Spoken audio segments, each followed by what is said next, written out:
ये कहानी है एक बहुत ही बड़े मेट्रो सिटी की, जहाँ प्रिया रहती थी। काफी खूबसूरत और यंग थी प्रिया। कुछ सालों पहले शहर में आकर सेटल हुई थी। पेशे से वो एक बैंकर थी। रोज 8 घंटे ऑफिस का काम और बाकी बचा टाइम आराम ही आराम, क्योंकि ना तो उसकी शादी हुई थी और उसके मम्मी पापा भी भैया भाभी के पास थे। मतलब प्रिया अपने आप को ठीक ठाक वक्त दे पाती थी। इन दिनों प्रिया एक किताब पढ़ रही थी, जिसमें एक पॉइंट उसे बार बार परेशान कर रहा था। दरअसल वो किताब एक मशहूर लेखिका ने सांपों के बारे में लिखी थी।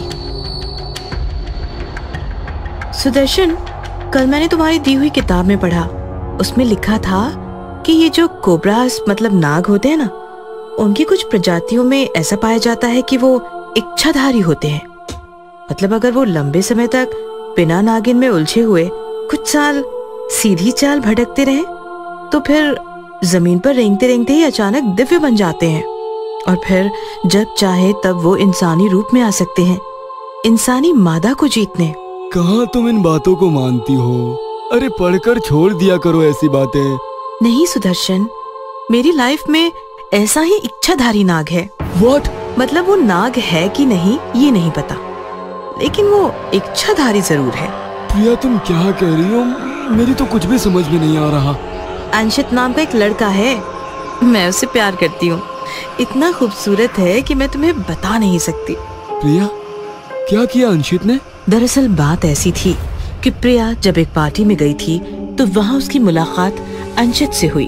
अंशित एक बहुत ही हैंडसम लड़का था, जिसे देखते ही प्रिया ने प्रपोज कर दिया और फिर दोनों काफी करीब आ गए। अंशित करीब आया, ये प्रॉब्लम तो नहीं हो सकती? अंशित मुझे कभी किस नहीं करता। फिर वो उसकी प्रॉब्लम है। अंशित जिस लड़की को किस करता है वो मर जाती है सुदर्शन। अब ये सुनकर सुदर्शन जोरदार शॉक्ड हो गया। What? प्रिया एक दिन सुदर्शन को अंशित के पास ले गई और सुदर्शन ने अंशित को देखा तो उसका माथा ही घूम गया। अंशित नीचे से सांप बनता जा रहा था और ऊपर से इंसान था। ओह माय गॉड, ये सब क्या है? क्या करे सर, मेरी कोई इच्छा ही काम नहीं कर रही। पहले जिस चीज को होठों से लगाता था वो खत्म हो जाती थी, अब तो मेरे अंदर से इंसान ही खत्म हो रहा है। मैं जानवर बन रहा हूँ, और वो भी कौन सा? तो सांप। डोंट वरी माय बॉय, सब ठीक हो जाएगा। मुझे टेंशन इस बात की नहीं है सर कि मेरा क्या होगा, मुझे टेंशन है कि मेरे बाद प्रिया का क्या होगा।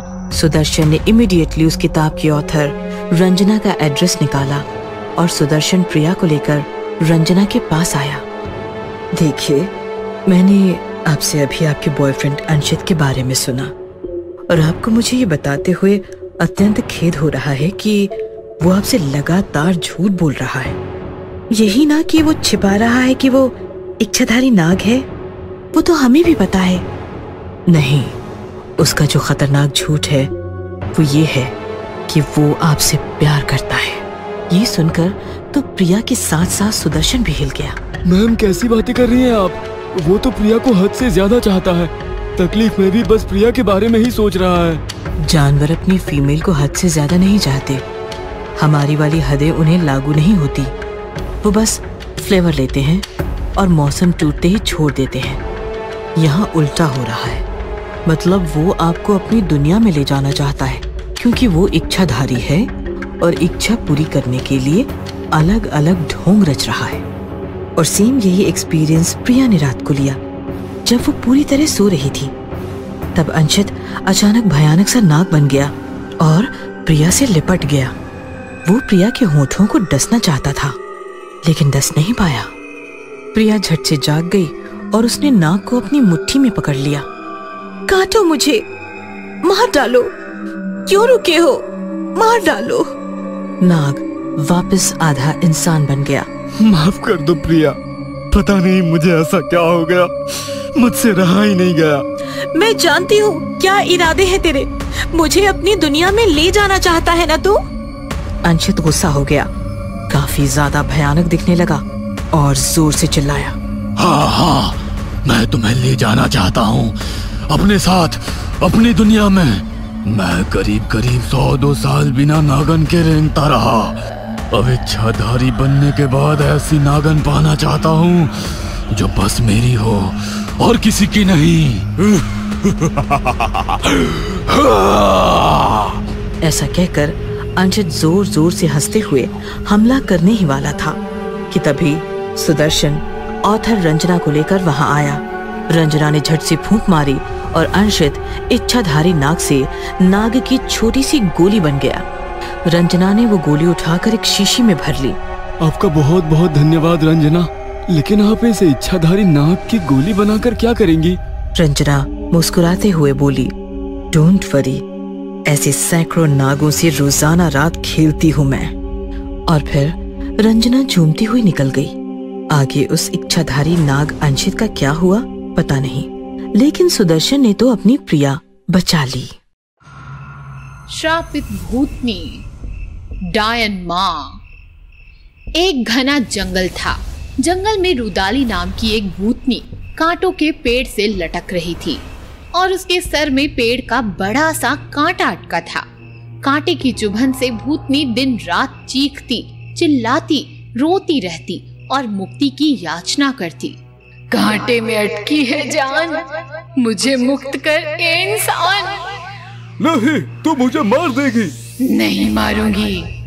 आदमी मदद करने के लिए करीब जाता है तो रुदाली उसे उठा लेती और खा जाती। जो मदद नहीं करता और भाग जाता, उसे भी वो लंबे हाथों से अपनी ओर खींच लेती और खा जाती। फिर दिन रात रोती रहती। उस जंगल में एक दिन विक्रम नाम का फॉरेस्ट ऑफिसर सैर करने निकलता है। ये रो कौन रहा है? रुदाली नाम की भूतनी है साहब, ध्यान मत दीजिए। उसकी आवाज में दर्द है, हमें उसकी मदद करनी चाहिए। विक्रम रुदाली के पास पहुंचता है। कांटे में अटकी है जान, मुझे मुक्त कर ए इंसान। इसकी मदद करो।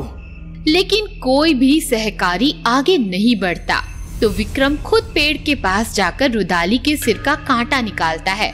रुदाली की चीख आसमान में गूंजती है और रुदाली अत्यंत सुंदर कन्या में परिवर्तित हो जाती है।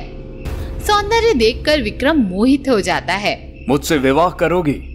आपने मुझे मुक्त किया है, मैं आपकी ही हूँ। बस मेरी 2 शर्तें हैं, रात में भूतनी और दिन में सौंदर्यवती बनकर जीऊंगी और पहले 4 बच्चों को जन्म देते ही खा जाऊंगी। कबूल है? विक्रम रुदाली के सौंदर्य में खोकर शर्तें मान लेता है और रुदाली से विवाह कर लेता है।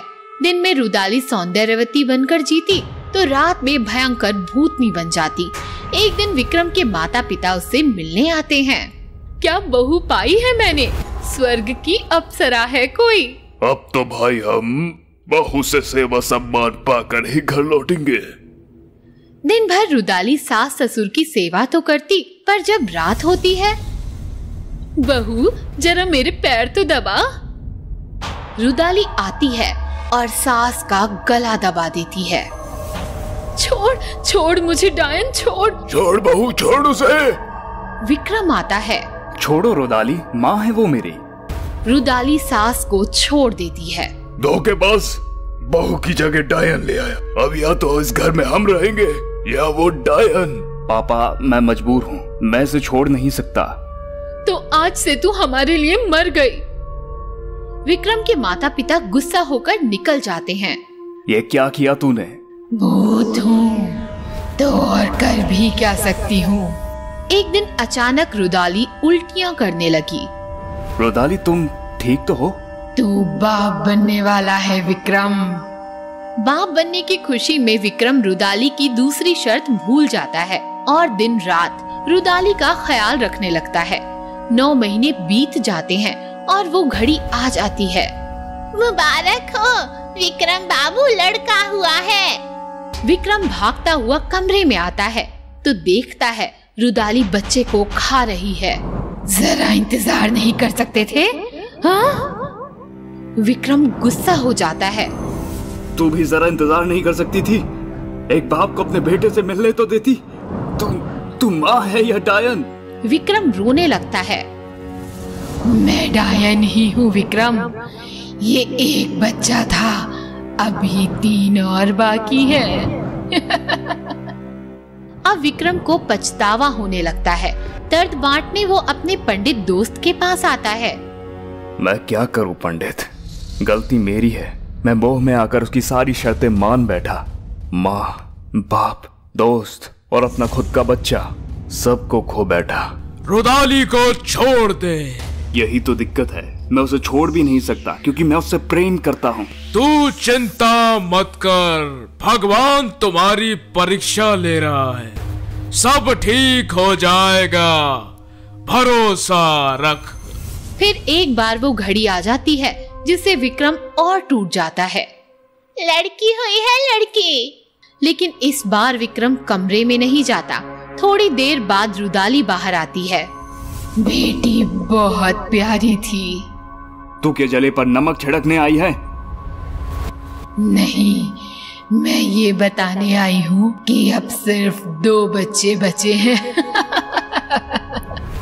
हंसते हुए रुदाली चली जाती है। विक्रम पछतावे की आग में और जलने लगता है। शराब पीता है, कभी कभी तो घर ही नहीं आता, ऑफिस में ही सो जाता है। इधर रुदाली फिर एक लड़के को जन्म देती है और उसे खा जाती है। 1 साल बाद फिर एक लड़की को जन्म देती है और उसे भी खा जाती है। इस प्रकार रुदाली 2 लड़के और 2 लड़कियों को खा जाती है।